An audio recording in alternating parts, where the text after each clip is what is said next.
Good evening, YouTubers, and welcome to the east end of the New England Industrial Division Railroad, where we have the Maintenance Away facility. A few things: we've added a first responder vehicle and some fencing with graffiti. And that fencing is Tichy Train Group. It's been airbrushed to be a bit dirty and weathered. It's got a few signs, no trespassing, and it has some laser cut decals for graffiti on both sides of the facility.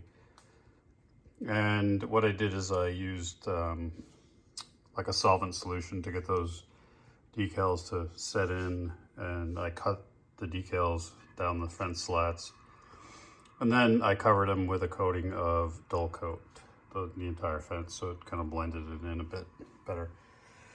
So yeah, this is a sort of off the grid area of the layout, which is in a kind of a dingy area, so you'd expect to see some graffiti.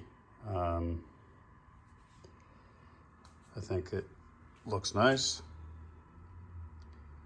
So I think we're pretty well done with that end of the layout. Well, we say done, we're never done, but I like the fencing. It kind of boxes off that area.